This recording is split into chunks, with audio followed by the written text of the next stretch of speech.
Somebody's Luggage, a collection of themed short stories by Charles Dickens and other Victorian writers.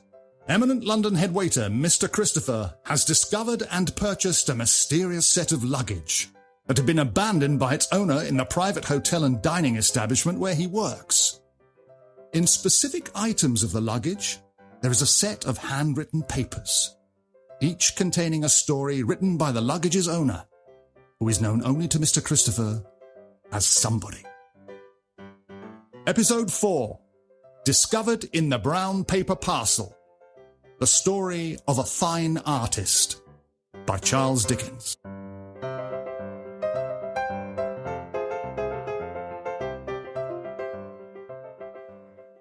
My works are well known. I am a young man in the art line. You have seen my works many a time, though it is 50,000 to 1 if you have seen me. You say you don't want to see me? You say your interest is in my works and not in me? Don't be too sure about that. I am a young man in the fine art line. You have seen my works over and over again, have been curious about me and think you have seen me. Now, as a safe rule, you never have seen me, and you never will. I think that's plainly put. If there's a blighted public character going, I am the party. It has been remarked by a certain or an uncertain philosopher that the world knows nothing of its greatest men. He might have put it plainer if he had thrown his eye in my direction. He might have put it that, while the world knows something of them that apparently go in and win, it knows nothing of them that really go in and don't win. Not that it's only myself that suffers from injustice, but I am more alive to my own injuries than to any other man's. Perhaps I am soured by not being popular, but suppose I am popular. Suppose my works never fail to attract, that whether they are exhibited by natural light or artificial, they inevitably draw the public. Then no doubt they are preserved in some collection. No, they are not. Copyright?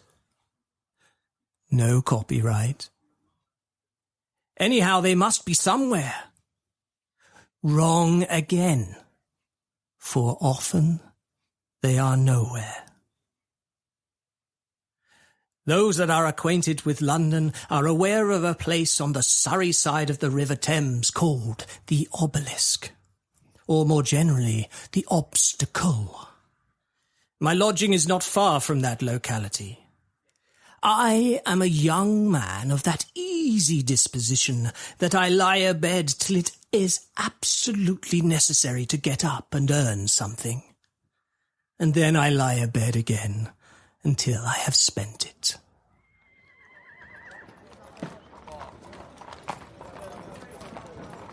It was on an occasion that I found myself walking along the Waterloo Road one evening after dark, accompanied by Mr. Click, an acquaintance and fellow lodger in the gas-fitting way of life.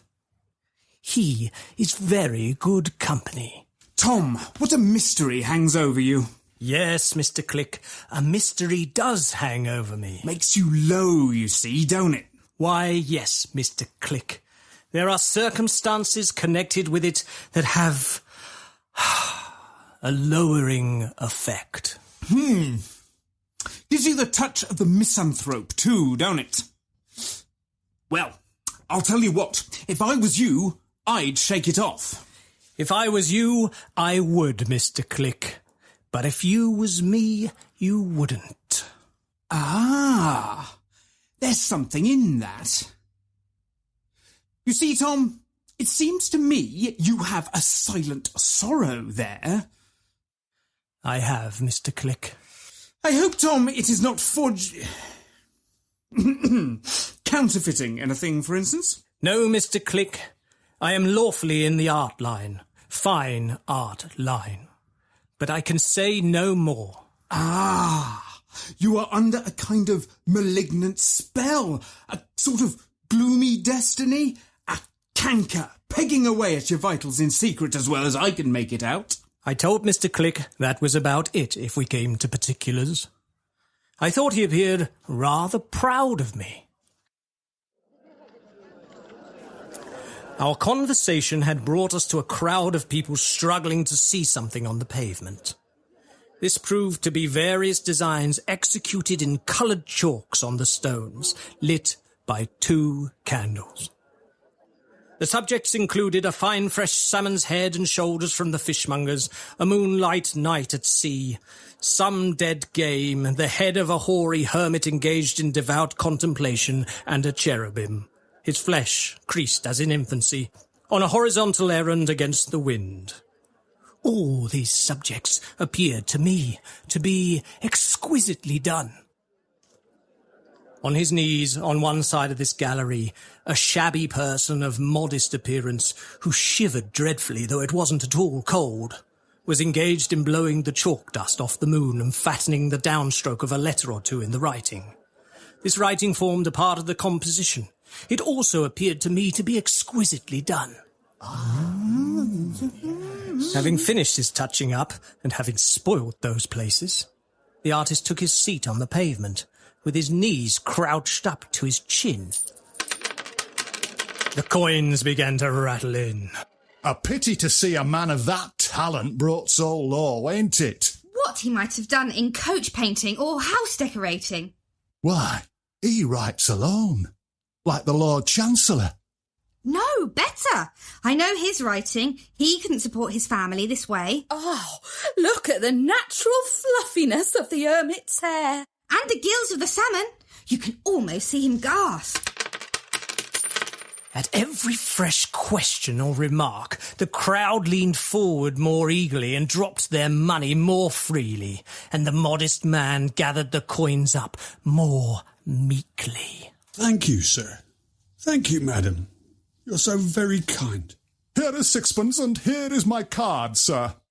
Come to my office tomorrow, and you will have some copying to do. Oh, thank you very much, sir.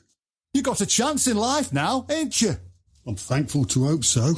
You're all right. At which point the flow of donated money slackened very decidedly. I felt myself pulled away by the arm, and Mr. Click and I stood alone at the corner of the next crossing. Why, Tom, what a horrid expression you have on your face. Have I? Have you?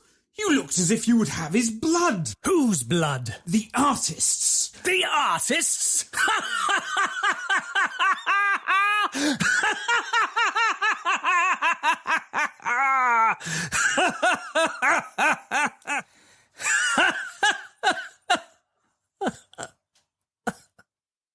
Thomas, I find it necessary to be plain with you. I don't like the envious man. I have identified the canker that's pegging away at your vitals, and it is envy, Thomas. Is it? Yes, it is. Thomas, beware of envy. It is the green-eyed monster which never did and never will improve each shining hour. Quite the reverse.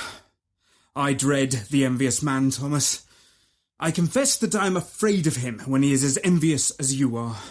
Whilst you contemplated the works of a gifted rival, and whilst you heard him praised, and especially whilst you met his humble glance when he took that gentleman's card, your expression was so malevolent as to be terrifying.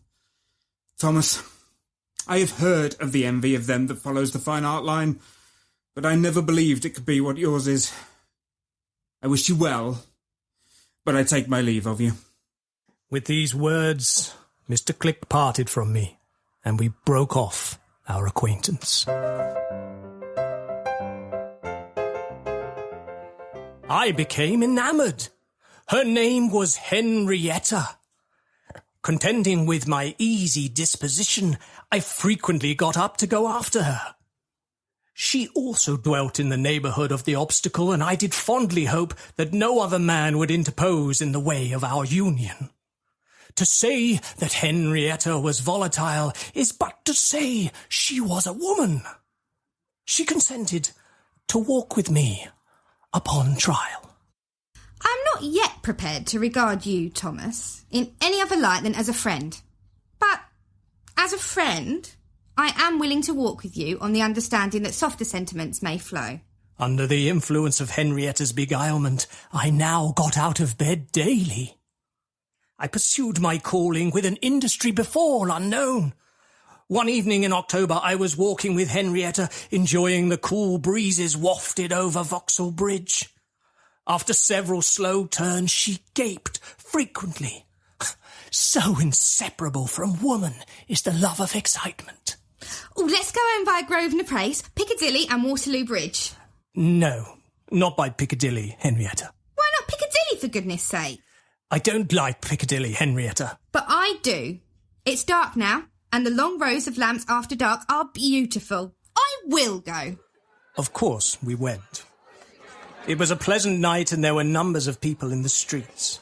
We passed the garden wall of the Royal Palace, going up to Grosvenor Place. Oh, I wish I was a queen.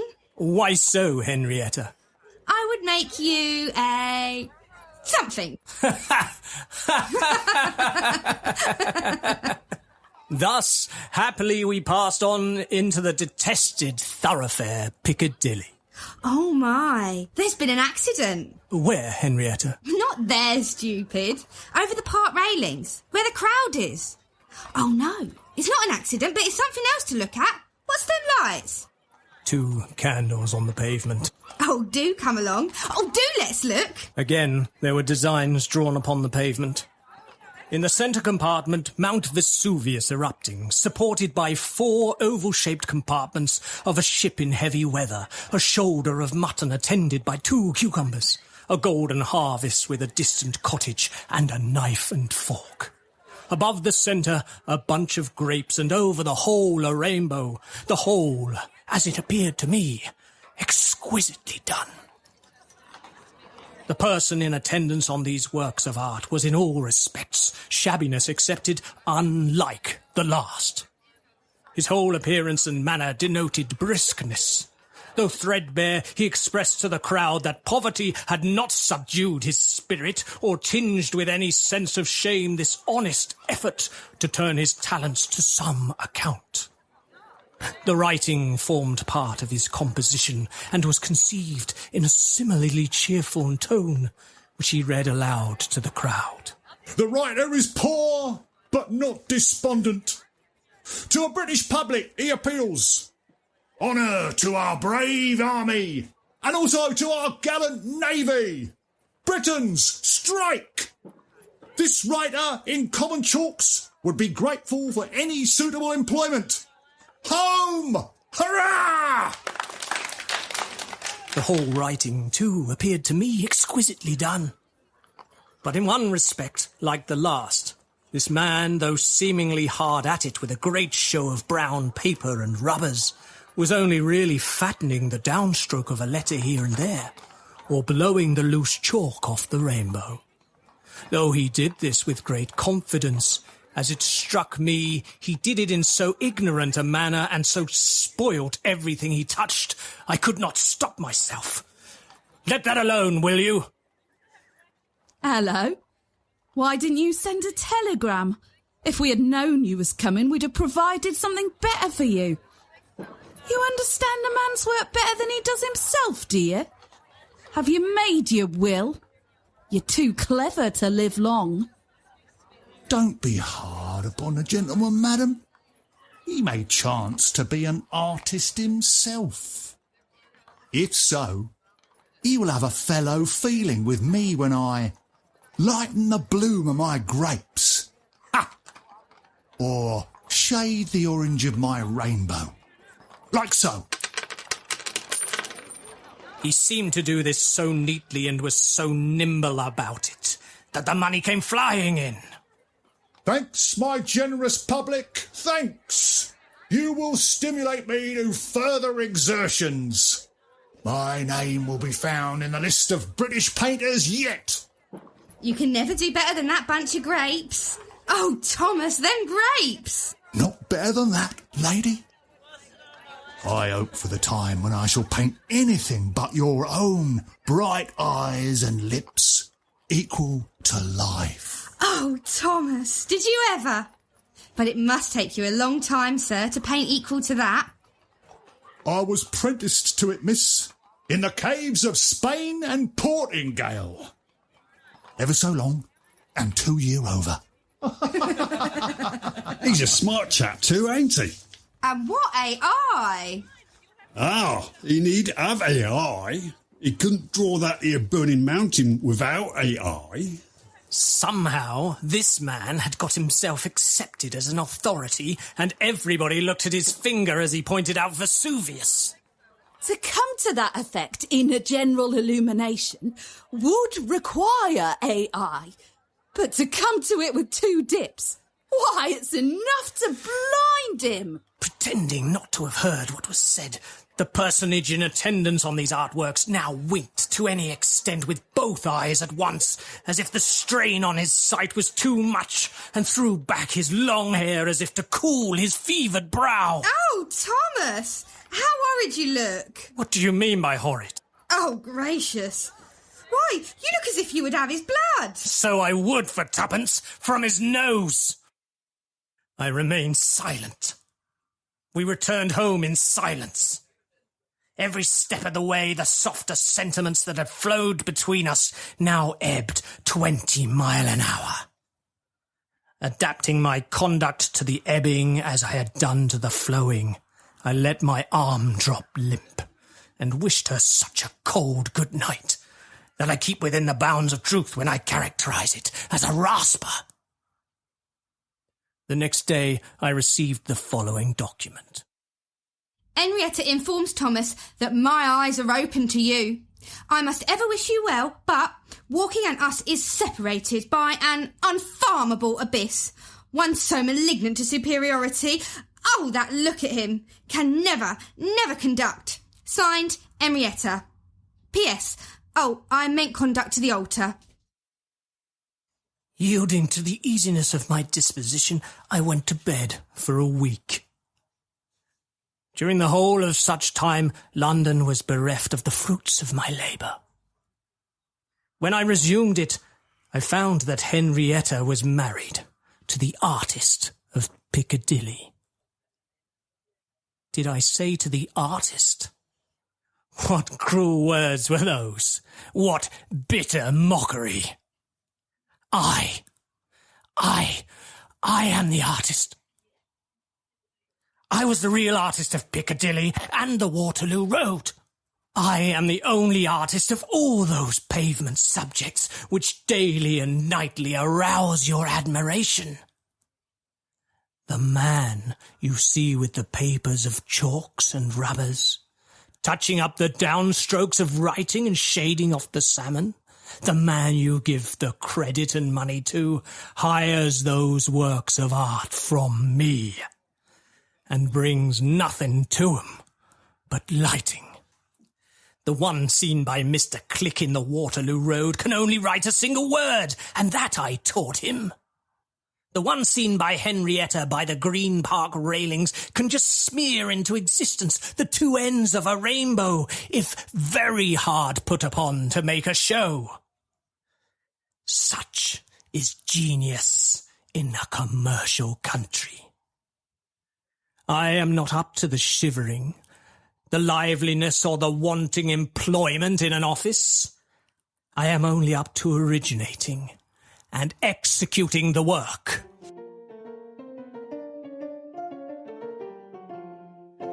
In consequence of which, you will never see me. You think you see me when you see somebody else, and that somebody else is a mere commercial character. To conclude as I began, if there is a blighted public character going, I am the party.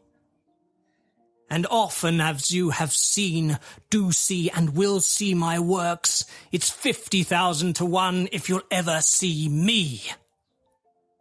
Unless, when the lights are burnt down, the commercial character is gone, you should happen to notice a neglected young man perseveringly rubbing out the last traces of the pictures so that nobody can renew them. That is me.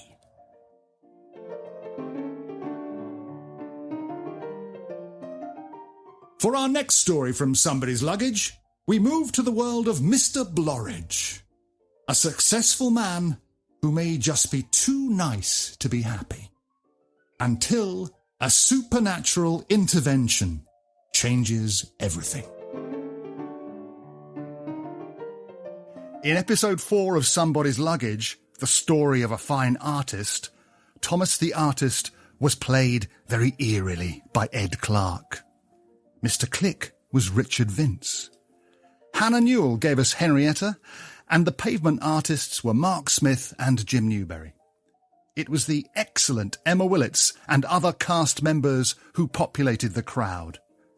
The episode was adapted, produced and directed by Jim Newberry, with all sound and effects created by Robbie, the face for radio, Burgess.